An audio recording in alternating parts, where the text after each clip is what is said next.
الجمهور كيظن أنه عارف أنابيل، دمية خزفية، عيون زجاجية واسعة، ابتسامة ثابتة، وحضور كيخلي الغرفة تبرد فجأة. من بعد أنابيل وأنابيل كرييشن ولات أنابيل أيقونة رعب عالمية، ولكن هاد الصورة ماشي هي الأصل. النسخة السينمائية تصممت باش تكون مخيفة من النظرة الأولى، باش تعلن الشر ديالها بوضوح. الحقيقة أكثر هدوءا وأكثر إزعاجا. في بداية السبعينيات طالبة تمريض في أمريكا توصلت بهدية بسيطة، دمية قماش عادية، وجه مبتسم، شعر أحمر من خيوط، شكل بريء بالكامل. ما كان حتى السبب يخلي أي واحد يشك فيها. حتى بدات كتحرك بلا شهود بلا ضجيج، غير تغيير بسيط في المكان، من الصالون للغرفة ومن الكرسي للأرض. ثم بانت رسائل صغيرة مكتوبة بخط طفولي help me. هنا دخل الخوف.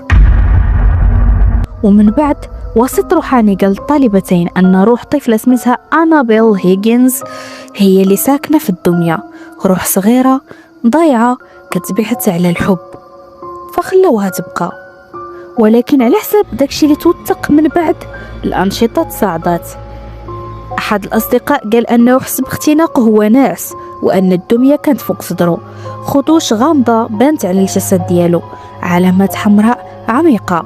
واش كان وهم؟ واش كان هلع ليلي ولا شي حاجة أخرى؟ هنا تدخلوا أشهر اسمين في مجال الظواهر الخارقة، إد وارين ولورين وارين. بعد التحقيق خرجوا بخلاصة خطيرة، ما كانتش روح طفلة، كان كيان غير بشري كيستعمل قصة الطفلة كغطاء. إد وارن قال واحد الجملة اللي بقات عالقة في الأذهان: الأرواح ما كتسكنش الدمى، لكن الشياطين كتستعملهم كبوابة. دمية تم النقل ديالها لمتحفهم الخاص وارين أوكولت ميوزيوم، وتحطات في صندوق زجاجي مغلق مع تحذير واضح Do not open. السينما اختارت دمية مخيفة بوضوح، ملامحها جامدة، نظرتها عدوانية. علاش؟ لأن الشر الواضح أسهل في الفهم وأسهل في البيع، لكن الحقيقة كانت أكثر إرباكا. دمية مبتسمة بريئة المظهر تتهم بأنها كانت مجرد قناع. وهنا كيدخل الرعب الحقيقي، لأن العقل البشري كيخاف أكثر من الشيء اللي كيبان عادي، لكنه ما كيتصرفش بشكل عادي.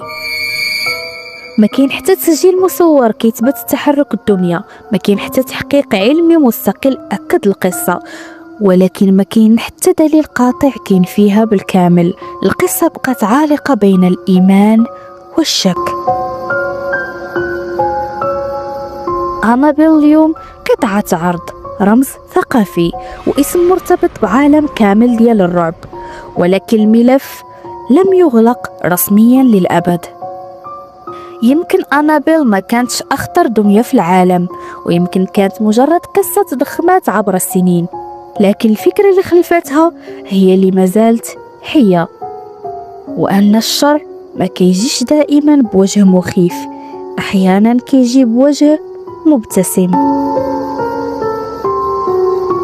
ودابا إلا كنتي كتفرج بوحدك، شوف شنو داير بيك، غير تأكد أن كل حاجة بقى في بلاصتها.